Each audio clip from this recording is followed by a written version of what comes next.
barnaamijkeena maanta. Badanaa shirkadaha wax soo saara waxay isku dayaan agabka ay soo saarayaan inay waqti waliba ku sameeyaan casriyeyn iyo dib u habeyn si aanay macaamiishooda uga caajisin wax ka iibsigooda una helaan macaamiil aad u tiro badan. In badan oo kamid ah shirkadahaasi ayaa arrimahaasi waxay ka sameeyaan horumaro iyo guulo aad u waaweyn. xagga qaar kamid ah shirkadahaasina intay isleeyihiin soo saara waxyaabo aad u la yaab badan oo indhaha caalamka soo jiita ayba suurtagal tahay inay aad u kharash gareeyaan isla mar ahaantaana ayba soo saaraan aaladii sababta u noqon lahayd gabagabadii shirkadaasi iyo inay guud ahaanba ka baxdo saaxadii ganacsiga. haddaba barnaamijkeena maanta waxaynu kusoo qaadan doonaa aynu kaga hadli doonaa shirkado aad u waaweynaa ooba ka mid ahaa shirkadihii waqtigooda ugu tunka weynaa adduunka, balse gabagabadoodii iyo inay xidhmaan ay sabab u ahayd alaabo ay soo saareen oo islahaayeen faa'iidooyin aad u waaweyn ayaad kasoo xarayn doontaan, ayadoo arrintaasina ay sabab u ahayd qaladaad iyo fashil ka dhacay waqtigii ay soo saariyeen alaabahaasi. haddaba daawasho wacan barnaamijkoo dhammaystiran. midda ugu horeysa shirkadda gawaarida ee DeLorean Motor Company.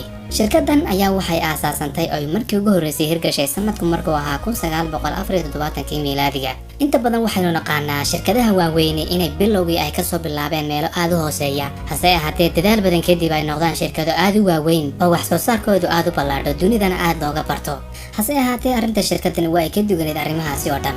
hal nooc oo gawaarida ka mid ah ayay soo saareen, balse si kedisa ayay markiiba caan ku noqdeen oo dunida oo dhan laga bartay, ayadoo arrintaasina ay sabab u ahayd nooca gaariga ay soo saareen oo ahaa nooc waqtigaasi dunida ku cusbaa, waqtigaasi ka horna aan noociisa hore loo arag, qurxin iyo casriyeyn badana lagu sameeyey kaasi oo indhihii caalamka aad u soo jiitay. haddaba halkaasi xabee gaadhiga ay soo saareen ayaa waxay ugu magac dareen DeLorean DMC 12. haddaba gaadhigan ayaa waxa uu si weyn ugu soo caan baxay aflaan musalsal ahaa oo ay dadku waqtigaasi aad u xiiseyn jireen oo socon jiray sanadadii 80-meeyadii. aflaantaasi musalsalka ah ayaa waxaa lagu magacaabi jiray Back to the Future, waxaana ku saabsanaa horumarka dhinaca tiknoolajiyada iyo isbedelada mustaqbalka. shirkadan oo bilicda gaadhiga si wacan oo qurux badan u hagaajisay, daaqadihii gaadhigaasina ay u dhisaan gareeyeen hab cajiiba oo waqtigaasi ka hor hore loo arag, ayadoo daaqadihiisu kor u kacayeen cidhiidhi kastuu qofku gaadhigiisa geliyana uu si fudud oon dhib lahayn uu furi karayo daaqadaha. ayaa hase ahaatee waxaa ku adkaatayba waxyaabihii aasaasiga u ahaa gaadhiga, sida inay kordhiyaan ay kor u qaadaan xawaaraha uu gaadhigu ku soconayo. iyadoo sidaasi ahayd qiimaha gaadhiguna oo ahaa ilaa 12,000 ayaa hal mar gaadhigii waxay ku boodsiiyeen qiimo gaadhiga ilaa 20,000 oo waqtigan ilaa 60,000 oo dollar kor u dhaafaya, waana lacag aad u badan. waxaana la waayay cid gaadhigii gadata, ayadoo arrintaasina ay wehelisay fadeexad soo food saartay milkiilihii shirkadaasi oo lagu qabtay dhoofinta mukhaadaraadka. 8 sano gudaheeda ayayna shirkadii ku xidhantay.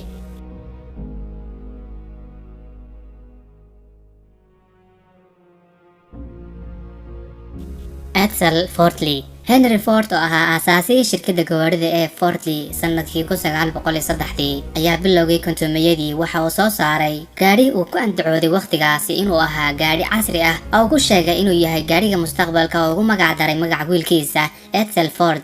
soo saaristii gaadhigan ayaa shirkadda waxay ku qaadatay waqti aad u badan. sidoo kale gaadhigan intaana lasoo dhigin suuqa gawaarida lagu gado ka hor muddo sanad ah ayaa waxaa loo sameeyey xayeysiimo aad u badan, ayadoo shirkaddu ku bixisay idhahyada amba xayeysiimaha dhaqaale aad u badan. dhaqaalahaasi aadka u tirada badan ay ku bixisay idhahyada ayaa shirkaddu waxay uga gun lahayd in waqtiga uu gaadhigu sidaas uu soo baxo ay dadku aad u gataan, ayadoo ay sababta gaadhiga hore ugu soo saari weyday dadka ugu raajisayna ahayd inay dadku u qaadaan kalgacayl iyo xiiso, isla mar ahaantaana marka uu gaadhigu sidaas uu soo baxo ay dadku ku taartaan iibsigiisa. Edsel, the car that is already making automotive history for Ford Motor Company. ugu dambeyn gaadhigii shirkaddu waxay soo bandhigtay dabayaaqadii kontomeeyadii. bilowgii soo bixidiisa iibsigiisu ma aanu xumayn oo tiro fiican oo dadka ka mid ah ayaa iibsaday gaadhigii, hase ahaatee muddo yar gudaheeda ayaa iibsashadii gaadhigii ay si weyn hoos ugu dhacday. hoos u dhacaasi ku yimid iibsashada gaadhigaasi ayaa waxaa sabab u ahaa qodobo dhowra. waxaa dadkii isu qaban waayay xayeysiimihii gaadhiga loo sameynayay iyo xaqiiqada amba dhabta gaadhiga. gaadhigan oo marka hore qiimihiisu aad u sarreeyay oo 3,000 oo dollar kor u dhaafayay, waqtigaasina ahaa qiimo aad u sarreeyay, iyo dadkii oo markii hore lagu sheekeynayay gaadhigan inuu yahay gaadhi casri ah ayaa waxay dareemeen gaadhigani inaanu sicirka intaasi lagu qalmin, gawaarida kalena aanu waxba dhaamin, ayadoo dad badani ka maadaysteen ay ku jeesjeeseen samayska sare ee gaadhiga iyo habkii uu samaysnaa oo ay u arkayeen inuu ahaa gaadhi aad u foolxun. qofkii lagu arko isagoo gaadhigaasi wata ayaa waxa uu arki jiray ayadoo dadku ku qosqoslayaan oo ay ka maadaysanayaan.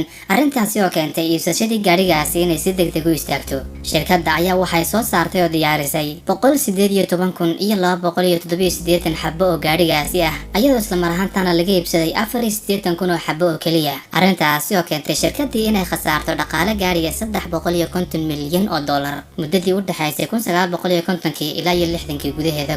khasaaraha shirkadaasi soo gaaray ayaa Wikipedia waxay 2013 ku qiimeysay lacag gaaraysa 2.7 bilyan oo dollar waana arrin runtii shirkadii dhabar jab weyn ku noqotay waxaana la sheegay dhibaatadaasi baahsan ee ku habsatay shirkadaasi inay sabab u ahayd gaariga oo soo saartay waqti hore oo ahaa bilowgii kuntumiyadii iyo gaariga iibintiisa oo bilaabeen xilli dambe oo waxay bilaabeen gabagabadii 1950kii waxaanay ahayd xilli ay soo baxeen gawaari ka qurux badan oo ka casriyeysan waxauna noqday gaarigoodii saambuuse laga eedaamay